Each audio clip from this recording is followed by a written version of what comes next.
So yesterday, Samsung held its March Unpacked event where the company announced a trio of flagship hand phones, a new experimental phone, and a couple smaller accessories. I'm Jason Cipriani with Jason Perlow. This is Jason Squared, and today we're going to dive in all things Samsung. So Jason, what exactly did we see yesterday from the Korean tech giant? Well, they refreshed their entire line of phones. And they all have 5G across the board. So this is a major statement by Samsung, which is to say, we're 100% 5G. We're all in 5G player, right? So the lowest end phone has 5G.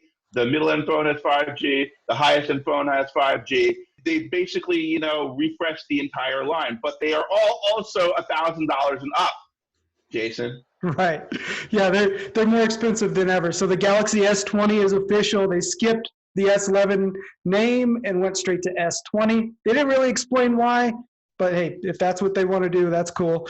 So we have the S20, the S20 Plus, S20 Ultra. And like you said, it's 5G across the board. There were some major camera improvements as well, according to Samsung. They use the latest Qualcomm 865 processor as well as Qualcomm's latest modems. What else did they announce? Well, they also announced, which I think was their real announcement of the day, was the Galaxy Z Flip, which is their first bendable, foldable phone. And I think it's a killer. I think we just saw the death of the Motorola Z, Razr, my friend.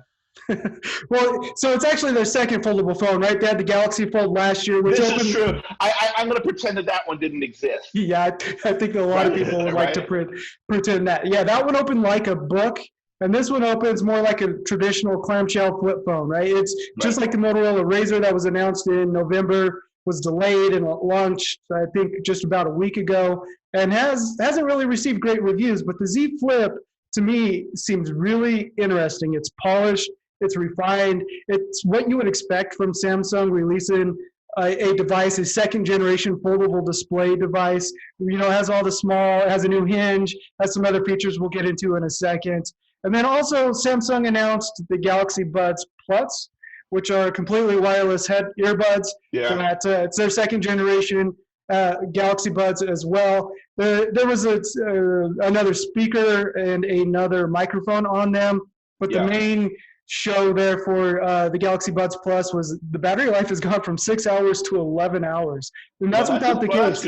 That's good. Yeah. I mean, that's an outrageous amount of battery life for the earbuds being the exact same size as the previous generation. You add in the wireless charging case and you're up to 22 hours of use off of a single charge, which is just flat out ridiculous. The AirPods Pro cap out at 5 hours, which is good, but 11 hours, man, you can take that across the country on 2 flights and you won't have to charge at all. Well, obviously some executive who was flying back and forth from Seoul to San Francisco or to New York said, I need something that'll last an entire business trip. So that's what they probably based it on.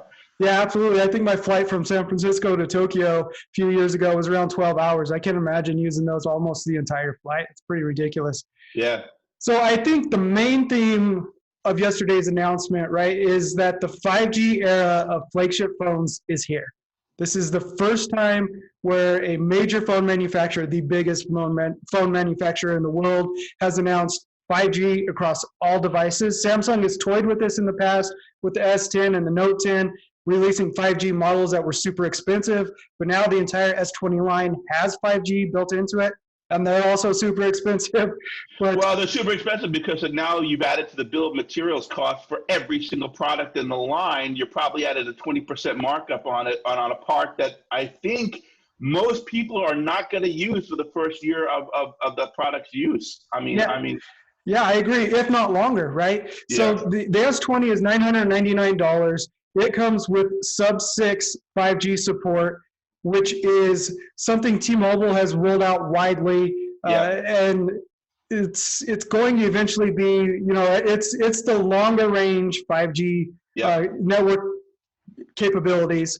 And then the S20 Plus and S20 Ultra are $1199 and $1399 respectively, and those include sub-6 and millimeter wave 5G technology. So really, truly, if you want to future-proof your phone because you're all in on 5G, you're looking at $11.99 starting price point for an S20, because you don't want the S20 at all, right? That doesn't include millimeter wave technology. So you're starting at $1,200 for a 5G phone, which is kind of crazy, right?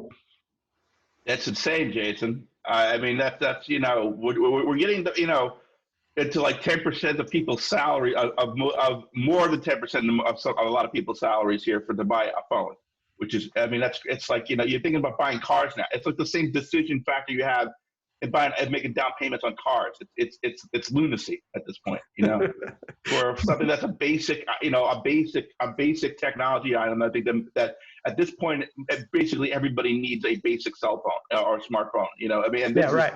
We've gone way ahead of basic at this point. Yeah, and I get the argument that our phones are our main computers, and people are willing to spend that much on something that does quite a bit. But the thing with 5G, and I'll admit, for the first time ever, I looked up 5G coverage maps. I dove into which carriers offered in my area because of the S20. Hearing it quite a bit over the last week leading up to the event, it got, my curiosity peaked. And T-Mobile is the only carrier with its sub-6 technology that is anywhere close to where I live, and I'd still have to drive an hour to even test it out. I'm an AT&T. I'm an AT&T subscriber. They don't even have a 5G market at all lit up here in Colorado. Just doesn't exist. Verizon does, but their 5G map for Denver is literally, we have coverage in this city block, we have coverage in this city block, and maybe we have coverage over by this landmark, because they're all millimeter wave. Tech. Dude, Miami and Fort Lauderdale statistical metropolitan area is no different. I am also an AT&T subscriber because I use AT&T for my broadband at home and everything else. I left T-Mobile last year because I wasn't happy with their coverage and some other things. Miami, which you would think is a gigantic city, only has some sub-6, and I think they're just starting to pilot M-Wave in the most expensive places where Kobe Bryant used to have his freaking, a high-rise penthouse. Those areas will have the M-Wave attached to them first, where all the nightclubs and everything are. But where most of us live, outside the core of the city, none of that exists right now. None of that. Yeah, and M-Wave technology is the faster, low latency technology that makes 5G what these companies have been touting and promising us for the last 2 or 3 years. Sub-6 is kind of like LTE on steroids, right? You're going to get about 10 times the speed, but you're not going to get the 1 to 2 gigs per second downloads and 1 or 2 ping, millisecond ping, stuff like that. It's just M-Wave is where it's at. So that slow rollout is really hurting adopting devices like the S20 lineup. All right, so 5G is chaotic. It's been chaotic. It appears to be chaotic for the next few years. But some of the stuff we can use right now in the S20 is the camera improvements. What do we know about that? So the new S20, they have. I mean, look, first, the S10 was an amazing product. Had excellent cameras. I think that it was on par with a lot of what the iPhone 11 had and 11 Pro had at the upper end models, when you started to look at the configurations. So this brings it to the next level because the camera sensor itself has gotten significantly larger. Sure. On the base S20, I believe they are at a 40 megapixel sensor as for the main camera, which is, if you think about the size of the image sizes on those, you're talking like 20 meg plus size image sizes in the RAW. If you're photographing in RAW, it's not doing any compression and stuff on the fly, depending on what settings you've got the thing at, right? The Ultra has a 108 megapixel sensor, so that's gigantic. So if you look at the back of that phone, right? I mean, here's an iPhone, right? But the sensor area is so much bigger, right? In terms of the size of the CMOS part they had to put in there to let in all that light. You're getting into like SLR category at this point. Right. Yeah. So the standard S20 and S20 Plus have 3 cameras, 2 12 megapixel cameras for ultra wide and wide angle, and then a 64 megapixel camera for the telephoto. So, which is still crazy good, right? The S20 Ultra has 108 megapixel camera for the the wide angle, sorry, lost my place in my notes, and then a 48 megapixel telephoto lens. So there's quite a bit of, camera lens capabilities there, but really, truly, Jason, do we need that in a phone? Well, if you're a professional photographer, right, and you're going to use that thing on a tripod, and you're going to take, these huge landscape pictures and things, there's certain types of photography that having those very big sensors is good for. Certainly, it's also good for macro photography if you're going to take a picture of an insect or something where you need to get that short focal length and really get that definition. But your average user, right, is taking snapshots. He's going out for dinner with his friends. He's doing selfies. He's doing pictures of he's doing food. He's taking pictures of his dinner, family Right. photos, pets. Casual photography, right? I don't think your average casual photographer, first of all, they're using apps which are going to compress the heck out of everything. I mean, if you looked at Instagram, if you've looked at your photos that you've uploaded to Facebook, they are heavily compressed. Yeah. They're not using them in native resolution. And also the phones by default are setting themselves to a lower resolution, like not what they call raw or ultra, whatever, the highest quality. By default, they're set to a lower level so that they're preset to be uploaded, in many cases uploaded in mobile networks, not on Wi-Fi, to these services like Instagram and Facebook. So even if you've got a 108 megapixel sensor, you're lucky to be taking photos at 12 megapixel resolution for 90% of these things. So, Yeah, and there is some technology in the S20 Ultra that will combine 9 pixels into one and make them essentially 12 megapixel ultra crisp photos. Didn't mean to use ultra there, but I guess it kind of works, right? But one of the headlining features of the Ultra, besides the 108 megapixels, is the 100 times hybrid zoom. It uses some optical zoom as well as some digital zoom for 100 times zoom. And Samsung did a demonstration of zooming in on San Francisco skyline yesterday during the event. It looked pretty impressive. I'm just not sure what kind of quality we're going to get out of those. And it's something we'll have to wait and see when, review devices finally wind up on our desks and reviews start hitting the web. It's an interesting way to approach and justify the S20 lineup in addition to the 5G, but I'm not entirely sold on the improvements until I actually get to use them. But what I am almost sold on is the Galaxy Z Flip, the new foldable display phone from Samsung. This thing, like we talked about earlier, looks impressive. It's a 6.7-inch display when it's opened. It's very compact when it's closed. It has a small 1.1-inch display on the front that you could see notifications on, answer phone calls or see who's calling you, and then flip it open. You can even use it as a viewfinder for taking selfies. It just looks like a very well-refined foldable display phone that I am seriously considering buying. And I don't know why it's $1,380, so $1,400 after taxes and all that. And but yet I'm tempted because it's new and it's a different form factor than what we've been using for the last 10 years. Jason, you like the new and shiny, okay? I like the true and tested and reliable stuff, okay? After what we just saw from their last fiasco from the foldable phone, I'm not convinced that this display technology is ready for prime time for heavy duty use. Okay. Sure. We saw. I mean, look, we just seen the mean time between failure tests on the Motorola Razr. With these things 27,000 open and closes according to CNET's test. They're low for 100. That's well below 100, Jason. And honestly, I think to me, this has, a smartphone has to be a reliable piece of equipment that you can depend on. I'll put it this way. Flip phones, foldable form factor, I think is the future. There's no question it's the future.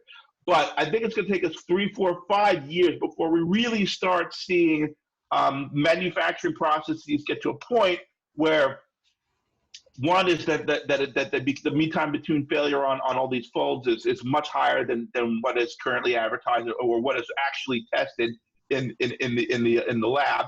And the price point of these screens, the part price of these screens has to go down so that even if your phone does fail after 2 years, it shouldn't cost $1,300 to replace. Sure. So maybe Samsung got it right this time, though. They are using an ultra-thin glass going over the display instead of the plastic cover that was on the Galaxy Fold that can easily be damaged with just your thumbnail itself. I don't know. We'll have to wait and see once devices get in our hands.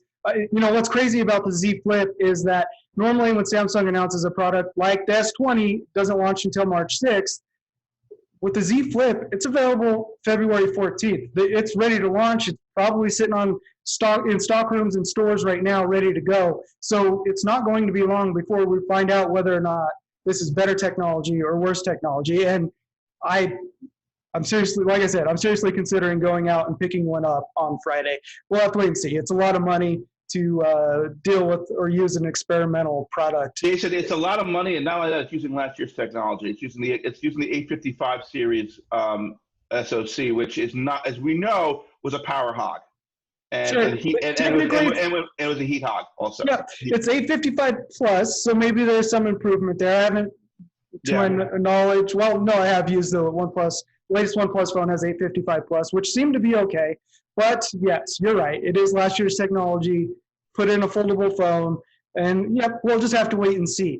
But Jason, I think there was one sleeper announcement yesterday that deserves quite a bit more attention than what. Huge sleeper announcement, in my opinion, and that is the price drop on the entire S10 line. Yeah, that's the big.